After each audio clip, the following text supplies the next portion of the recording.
A gente está chegando aí o carnaval, não é mesmo?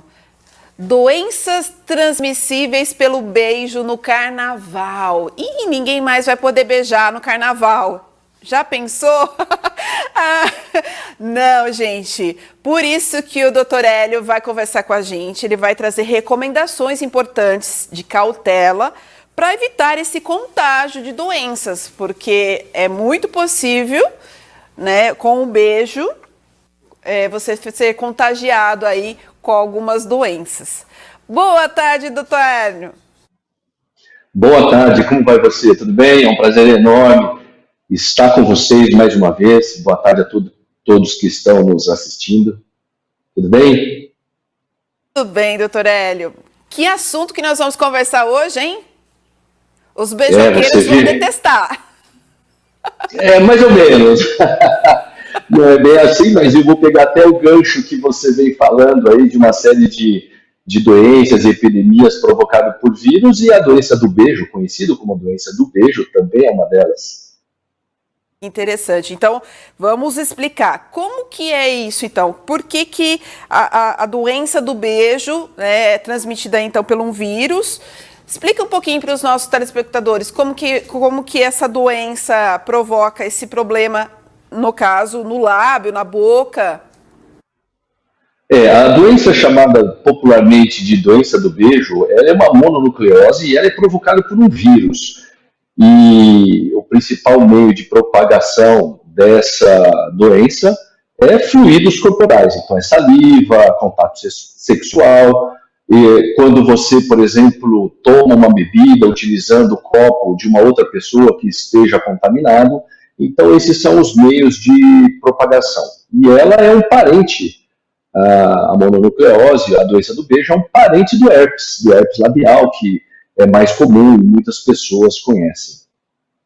Entendi. Agora, na outra vez que nós conversamos, doutor Hélio, o senhor falou muito de higiene bucal, dos cuidados. Nessa situação, também temos que ter a atenção redobrada com a higiene bucal?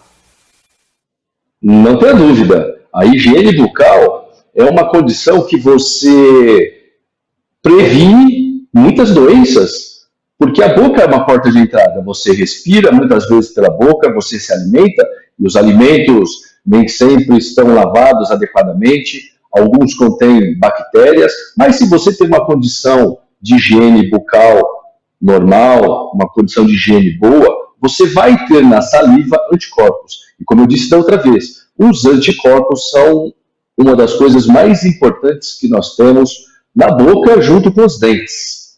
Então essa saliva, ela, além de ter anticorpos, ela deixa a temperatura da boca numa temperatura adequada. Quando você tem pouca saliva, além de você ter menos anticorpos, você também vai ter uma temperatura da boca maior, o que vai facilitar a proliferação, multiplicação de bactérias, aparecimento de cárie, inflamação de gengiva, sangramento, mau hálito. Inclusive, o mau hálito é uma das causas ou uma das consequências da falta de saliva e da má higienização da boca. Interessante. O senhor falou aí de alguns sintomas, né? Só para reforçar, eu teve uma interrupção aqui no meu retorno. O senhor comentou alguma coisa que a pessoa também pode ter febre, dores de cabeça e dor de garganta também?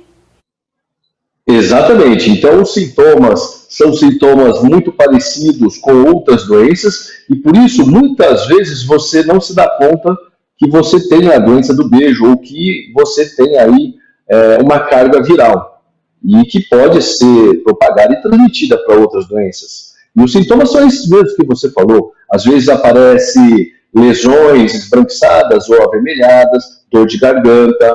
O sintoma é muito parecido com uma gripe e muitas vezes passa desapercebido. E uma vez que você tem o vírus da mononucleose, você pode transmiti-lo em outras ocasiões. Assim como eu disse, o da herpes.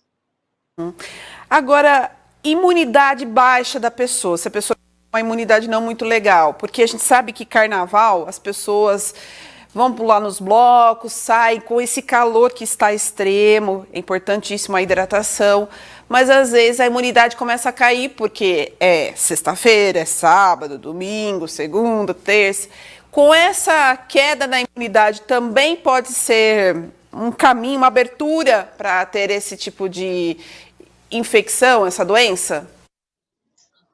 Com certeza, quando você tem a diminuição da sua imunidade, ela está diminuída, muitas infecções, muitas bactérias oportunistas acabam se proliferando e gerando algumas doenças. Então, por exemplo, você tem a mucosite, você tem a própria herpes, você tem a mononucleose, que é a doença do beijo. São doenças que aparecem nessas ocasiões. E o que deixa a imunidade baixa? Não é só você ficar aí dias e dias dormindo pouco, mas quadros de ansiedade do dia a dia, de estresse, provoca a diminuição da imunidade. Quando você tem aí ou um resfriado, uma gripe mais forte, também diminui sua imunidade. Ou quando você está fazendo tratamento, utilizando medicamentos para alguns tipos de doenças, faz aí uso contínuo de antibióticos e anti-inflamatórios, às vezes você tem queda da imunidade. Para quem faz também tratamento contra o câncer, você também tem aí uma diminuição da sua imunidade. Por isso que, muitas vezes, você tem doenças oportunistas aparecendo, principalmente na cavidade bucal. Muito bem explicado pelo Dr. Hélio. Agora vamos lá. Como fazer um tratamento para esse tipo de situação? É um tratamento mais longo prazo, a curto prazo? O tratamento, normalmente, da doença do beijo é um tratamento simples, mas precisa de um diagnóstico. Muitas vezes, o próprio paciente faz o tratamento em casa, na grande maioria das vezes, e para você diagnosticar, precisa ir ao médico, como eu disse, para poder identificar que você está com a mononucleose, com a doença do beijo, e não com uma outra doença qualquer. Mas é de tratamento bem mais tranquilo, geralmente não gera grandes consequências, e o mais importante é a prevenção. Muito bem, a prevenção. Para a gente quais as dicas, então, que o senhor, para a gente fechar esse assunto falando da doença do beijo? A recomendação é sempre a prevenção. O carnaval são dias aí, é uma época do ano em que muitas vezes as pessoas acabam baixando a guarda em relação à prevenção, e não só a prevenção da saúde de modo geral, mas a prevenção das pessoas se beijarem, ter número de parceiros reduzidos. Essa é a grande questão e esse é a dica que vale ouro. Menos parceiros durante o carnaval e, na medida do possível, tentar se proteger. É isso aí. Muito obrigada, doutor Hélio Cano, participando mais uma vez com a gente, especialista na área da odontologia, trazendo vários temas aqui para realmente orientar a nossos telespectadores, nossos internautas, sobre várias questões sobre a saúde bucal. E hoje, sobre a doença do beijo, que é muito comum, inclusive, no carnaval. Muito obrigada, doutor Hélio. Eu que agradeço mais uma vez, conte sempre comigo. Estou sempre de pé e à ordem. Tá certo, obrigada.